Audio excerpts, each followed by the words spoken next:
What's going on, guys? Welcome back to WWE Network and Show, where I, Graham G. Matthews, break down all the original content you watch on the WWE Network and on Peacock. And today we're talking the April 24th, 2023 edition of Raw Talk. They open up the episode replaying the Triple H announcement from Monday night, unveiling the new World Heavyweight Championship. Now, listen, it's a cool-looking title. I'm not a big fan of it myself, but I will have plenty of thoughts on this, and I already have on Twitter, in my Raw review from WrestleRant.com from Monday night.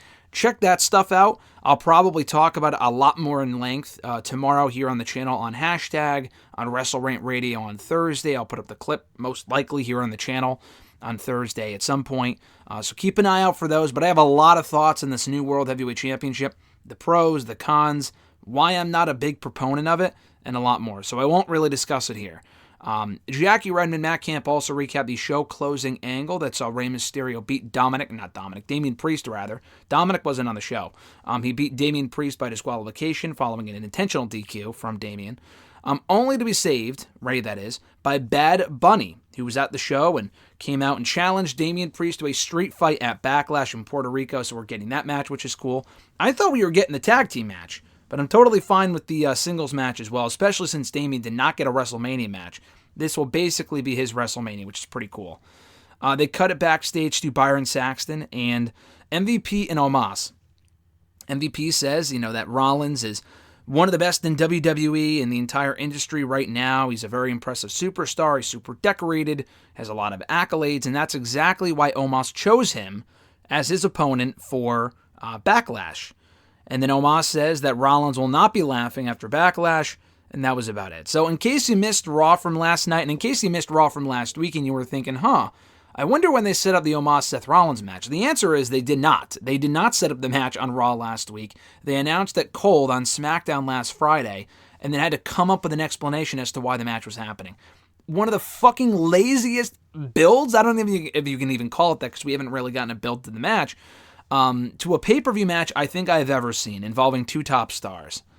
Rollins had to go out there on Monday, and he tried to explain, listen, I'm the guy they throw in there with people like you to get good matches with, and I'm going to take you to another level before I win this match, and kind of go forward in attempting to win the new World Heavyweight Championship and kind of set my sights on that. So he tried. Matt Camp talks about that as well, and also mentions in the studio here that the new championship being announced changes the implications of this match, whether Omos, which is a joke, winning or Rollins winning, whatever. Whoever wins this match will get themselves one step closer to that World Heavyweight Championship and potentially winning it Night of Champions next month. They replay the Bloodline LWO six-man tag team match. Fun match, and yet another fucking loss for the Latino World Order, but a good match nonetheless.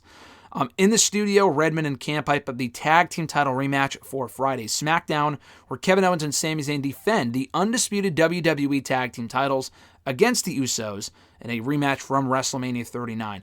Camp brought up how, WrestleMania rematches are so rare, they're such a big deal. Remember the night after WrestleMania 17, they did Rock and Austin again. That was the debut of the two-man power trip.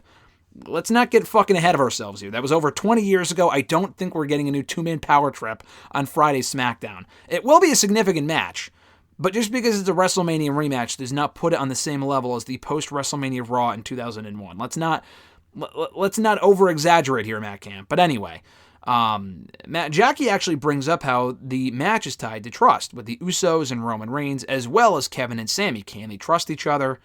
I don't think they're teasing a split with them already. They kind of are, but that's part of the story and that's part of their history, which I understand. If they actually were headed for a split already with Kevin and Sami, that is incredibly fucking dumb. We went past that. We got through that. Time to move on. They're on the same page. Let's stay there, please. They recap the Chad Gable-Mustafa Ali match that was surprisingly won by Ali in his hometown of Chicago. We hear backstage from Chad Gable, Otis, or Otis, according to Maxine Dupree, who was also there. Gable says he wants to follow Ali wherever he ends up in the draft to kind of avenge the loss and prove that the guy's a goof and that he embarrassed him on Raw, whatever he wants to kind of get payback. Maxine says that Otis belongs with her. No matter where she goes in the draft, she wants Otis with her and the rest of the Maximum Male models.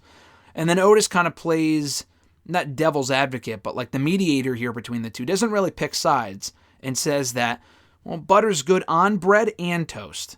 Even though toast is that, not bread, just fucking toast. And I mean, it's the same thing. And then there was like a moment of silence. They all kind of agree with him. And then Maxine says, well, you can't eat carbs. And it was a great interaction. I mean, this stuff is so dumb with the OT stuff and the Maximum Male models and Chad Gable. But it's actually been entertaining, so I can't complain too much. I see the two teams or stables, whatever, being split up in the draft. We'll see what happens there. But it has held my interest. It's been funny for these various backstage segments they've had on Raw and on Raw Talk and stuff like that. So honestly, to me, this was the highlight of the show. Back in the studio, they hype up the Bianca Io Sky match for the Raw Women's Championship at Backlash. Matt Cam says that Damage Control should indeed be thinking about singles futures for themselves, not necessarily breaking up, and no disrespect to Bayley, he says, but he also does acknowledge the group has not had a lot of success after a hot start after Damage Control became Women's Tag Team Champions twice and did not have the most memorable reigns. But he failed to mention they lost to War Games, they lost to Royal Rumble, they lost to WrestleMania. I mean, they just can't buy a win to save their lives.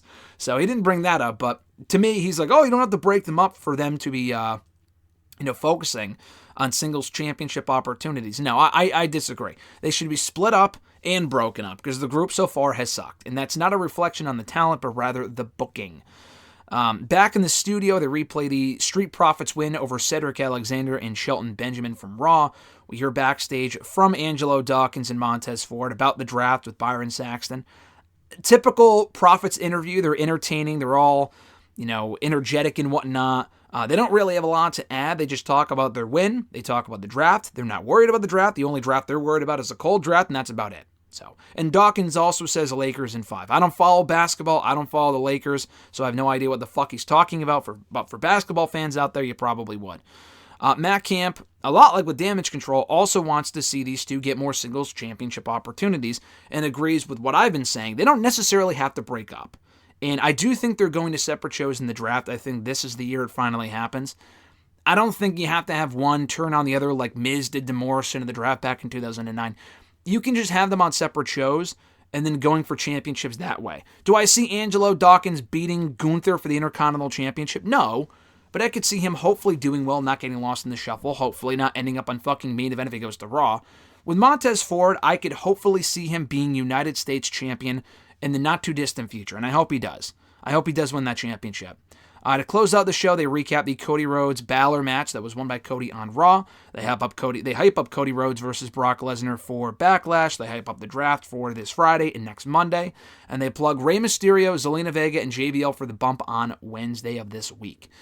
Pretty effective edition of Raw Talk here, recapping what I thought was a good show overall for Monday night. And also featuring interviews from the Profits, Otis, Chad Gable, Maxine, MVP, Omos. A lot of Backlash talk, a lot of draft talk. So there's a lot going on right now in WWE in addition to the new World Heavyweight Championship. Certainly not a boring period, but I am interested to see how the draft plays out. And I am curious, too, if Raw Talk and SmackDown Lowdown, the next two episodes of those shows, this Saturday, next Monday, respectively, will be more eventful as they have in years past of featuring draft picks, because they have in years past as well. So I'm interested to see if on SmackDown Lowdown this Saturday, if they announce these supplemental picks that were not announced on SmackDown. Maybe they just do it on .com or they just don't do it at all. But if they have SmackDown Lowdown and they have Raw Talk, they did this with the 2020 draft as well. You have these platforms just announce the undercard picks that weren't made on SmackDown and on Raw, announce them on Raw Talk and announce them on SmackDown Lowdown. I just think that makes the most sense.